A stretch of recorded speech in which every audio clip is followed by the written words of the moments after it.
तो अब आप किसके मायने पढ़ रहे हो? वृक्ष में गा से क्या बन गया? गाछ। वी से क्या बन गया? विटर।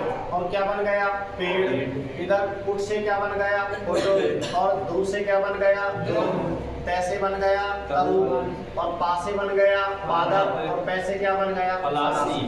अब कुछ मायने ऐसे हैं जो और भी हैं, जैसे अगम हो गया, साखी हो गया, रूप हो गया।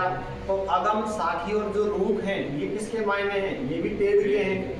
इसके बाद अब आप यहाँ देखो, जैसे अपने पास एक शब्द आया गाछ। हमने ये 3 शब्द उठाए और 3 शब्दों में कौन कौन से उठाए बताओ? एक तो कौन सा बोला? गात। एक बोला गाछ, एक बोला गाछी। गात माने क्या होता है? शरीर। और गाछ माने क्या होता है? पेड़। और गाछी माने क्या होता है? खजूर की पत्ती। इसके बाद में अपन ने बी से बनाया बेटा, पेड़ से पेट बनाया, कुट से कुट बनाया। अब कुट शब्द को लेकर के भी 2 शब्द होते हैं, जैसे कुट माने होता है पेड़ और कुट ये रहा। कुट माने क्या होता है? पेड़। और कुट की जगह कर्ट माने क्या होता है? अब देखो इसमें ऊपर क्या लगा हुआ है? रे। अब बताओ जिस शब्द में ऊपर रे होता है वो तत्सम होता है तद्भव होता है? तत्सम होता है। इसके बाद अपन ने पढ़ाया द्रुम। अब जो ये द्रुम शब्द है, द्रुम में ये वाला रे आ रहा है तो बराबर ये क्या है? तत्सम है। इसके बाद बात करते हैं ये जो द्रुम है, देखो द्रुम, दुम मानी होती है पूंछ और दुम मानी होता है पेड़। अब ये भी 2 शब्द होते हैं, पूंछ ऐसे लिखा जाता है और पूंछ ऐसे लिखा जाता है। तो पूंछ का मतलब होता है जो कुत्ते आदि की होती है उसे तो क्या कहते हैं? पूंछ। और जो सवाल आदि यानी कि प्रश्न आदि जो पूछना होता है उसे क्या कहा जाता है? पूंछ।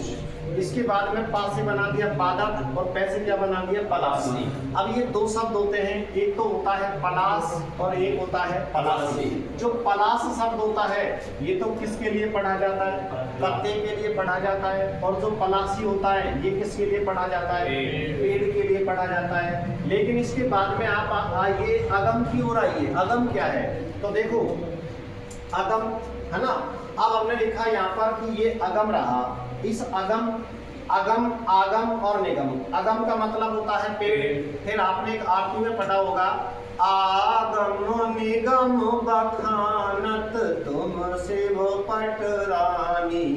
तो वहां जो ये 2 शब्द आए हैं आगम निगम बखानत, बखानत का मतलब है बखान कर रहे हैं। तो बेटा अगम मानी होता है पेड़ और आगम मानी होता है वेद और निगम का मतलब क्या होता है? पुराण। यानी कि वेद और पुराण ये बखान कर रहे हैं। फिर इसके बाद में आपने क्या पढ़ा? साख, साखी। देखो ये साख, शाखा, साख आप चाहे इस प्रकार से लिख दो ये भी सही है और साख इस प्रकार से लिख दोगे तो भी सही है।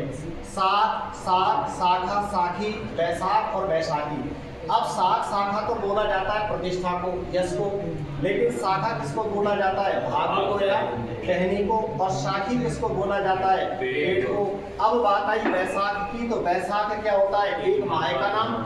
लेकिन जो बैसाखी शब्द होता है, बैसाखी होता है अपंग का सहारा। जो अपंग विकलांग लोग लेके चलते हैं तो अपंग का सहारा होता है। और जो बैसाखी शब्द होता है वो बैसाखी शब्द एक पर्व का